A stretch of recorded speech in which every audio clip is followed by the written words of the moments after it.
শোনো টুনটুনি, একটু সাবধানে থেকো। গ্রামে কিন্তু শিকারি ঢুকেছে। কখন তুমি কিভাবে প্রবেশ করলে? আর কে তুমি?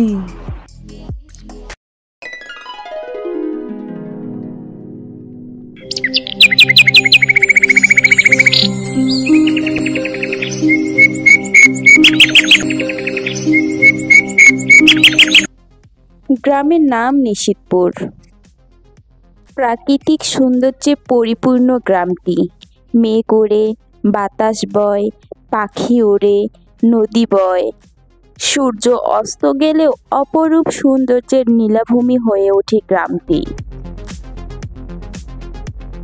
নিশিতপুর গ্রামের এক ছোট্ট ঘরে বাস করে নূপুর ও তার মা। নূপুর যেমন পড়াশোনায় ভালো, তেমনি ভীষণ ডানপিটে স্বভাবের। সব জায়গায় সমানভাবে সবার সাথে তার সখ্যতা। একদিন নদীর ব্রিজ পার হতে হঠাৎ দেখা মিলে টুনটুনির সাথে। নূপুরকে দেখেই টুনটুনি জিজ্ঞেস করে,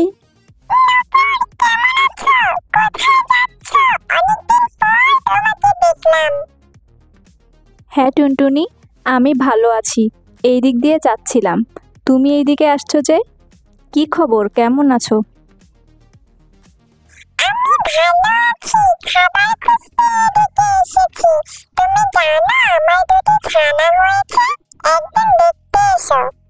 বাহ, খুশির সংবাদ টুনটুনি। তা তোমার ছানার নাম কি রেখেছো?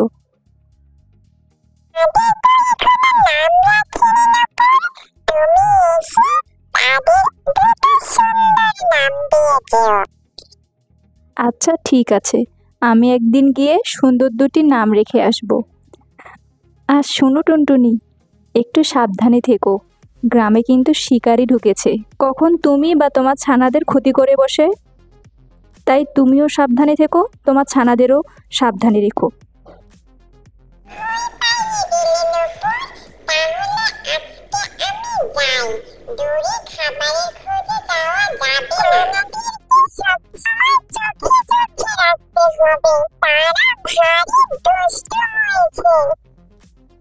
ঠিক আছে তাহলে, সাবধানে যাও, নিজের যত্ন নিও।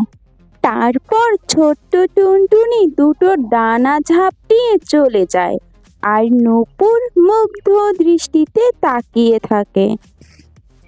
নূপুর সকল প্রাণীর কথা বোঝে এবং প্রাণীরাও নূপুরের কথা বোঝে। কখনো মৌমাছিরা খাবার সংগ্রহের সময় নূপুরের দেখা হলে আটকে যায়, কিছু পরামর্শ নেয় কিংবা কিছু কথা বলে, তারপর আবার চলে যায়।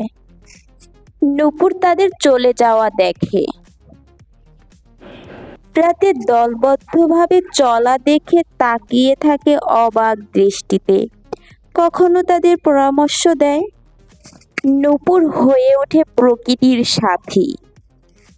গ্রামের মানুষেরা হঠাৎ অনেক ভয় পেয়ে যায়। তারা শোনে নিশিথিনী নামে এক ভূত এসেছে।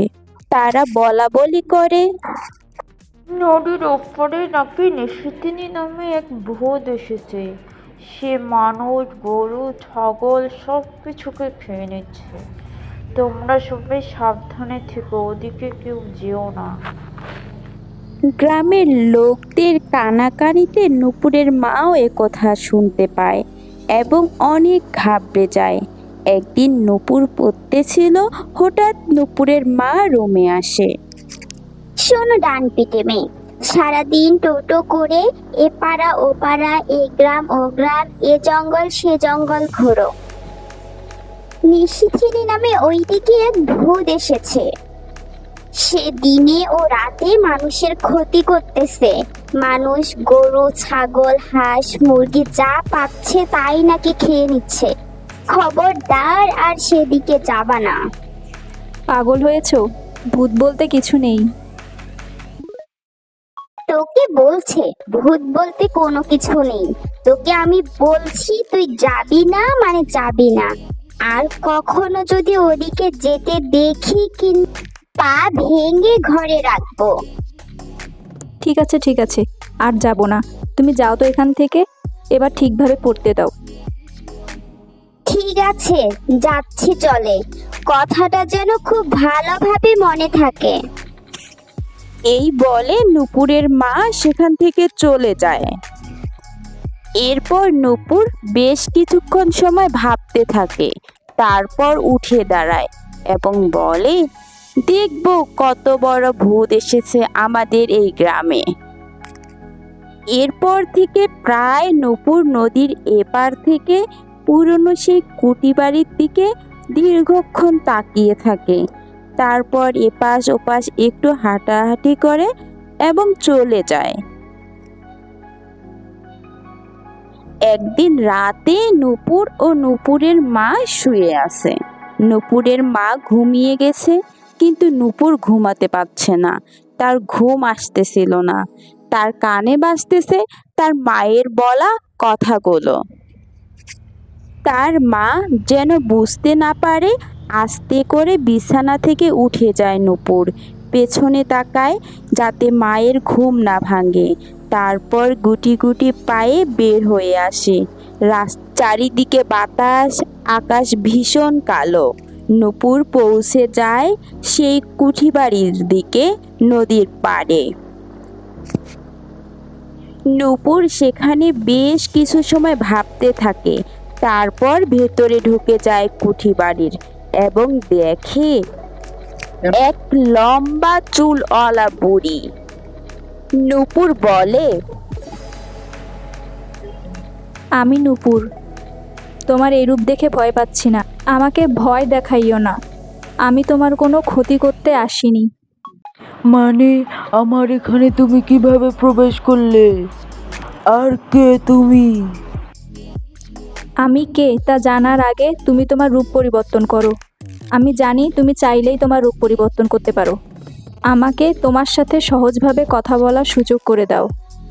ঠিক আছে, তাই করতেছি। বাহ, তুমি তো অনেক সুন্দর দেখতে।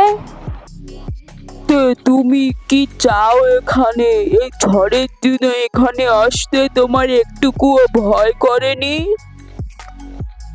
আমি ভয় পাই না, আমি সাহায্য করতে ভালোবাসি। আমি এখানে তোমাকে সাহায্য করতে এসেছি। তোমার কি কোনো সাহায্য লাগবে? নূপুরের সাহায্যের কথা শুনে নিশিথিনী কিছুটা অবাক হয়ে যায়। তারপর বলে, আমি প্রায় 200 বছর ধরে এখানে বন্দি। এক অভিশাপের কারণে আজকে আমার এই দশা। যতদিন না কেউ বিনা স্বার্থে আমার বন্ধু হবে, ততদিন আমি এই অভিশাপ থেকে মুক্তি পাবো না। তাহলে তুমি মানুষের সংস্পর্শে এসে মানুষের উপকার না করে এভাবে মানুষের ক্ষতি করছো কেন? প্রায় 200 বছর ধরে আমি এখানে বন্দি। কোনো মানুষ আমাকে সাহায্য করতে আসেনি, তাই আমি বিরক্ত হয়ে গেছিলাম আর তাই ক্ষতি করা শুরু করছি। মানুষেরা তো তোমার কোনো ক্ষতি করেনি, তাহলে তুমি কেন মানুষের ক্ষতি করবে? অন্য কারো অভিশাপে তোমার এই দশা, তার দায়ভার মানুষের উপর বর্তাবে কেন? মানুষেরাও তো তোমাকে আবার অভিশাপ দিতে পারে, তখন তুমি কি করবে? মানুষ জাতিকে বলো আমাকে ক্ষমা করতে। আমি ভুল করে ফেলছি, আমি অত চিন্তা করিনি। মানুষেরা অবশ্যই তোমাকে ক্ষমা করবে। তার আগে আমি তোমার বন্ধু হব এবং তোমাকে এই অভিশাপ থেকে মুক্ত করব। তুমি সত্যি আমার বন্ধু হবা? সত্যি বন্ধু হবা? হ্যাঁ, আমি তোমার বন্ধু হব এবং তোমাকে অভিশাপ থেকে মুক্ত করব। তারপর নিশিতরানী কিছু সময় ভাবতে থাকে। এরপর একজন অপরজনের দিকে এগিয়ে আসে। নূপুরের সংস্পর্শ পেতেই পুরো ঘর কেঁপে ওঠে, চারিদিক অন্ধকার হয়ে ওঠে। আস্তে আস্তে নিশিতরানী হাওয়ার সাথে মিলিয়ে যায়। কালো ধোঁয়া ও হাওয়া পুরো ঘর আস্তে আস্তে ঘুরতে থাকে এবং বলে, তোমাকে ধন্যবাদ নূপুর, আমাকে নতুন জীবন দেওয়ার জন্য। আমি চলে যাচ্ছি, তোমার যে কোনো প্রয়োজনে বা বিপদে আমাকে স্মরণ করো। নিশিথিনীর ছায়া চলে যাওয়ার পর ঘরের কাঁপুনি থেমে যায় এবং সব কিছু স্বাভাবিক পর্যায়ে চলে আসে। সেই গ্রামের সব মানুষ সুখে শান্তিতে বসবাস শুরু করে।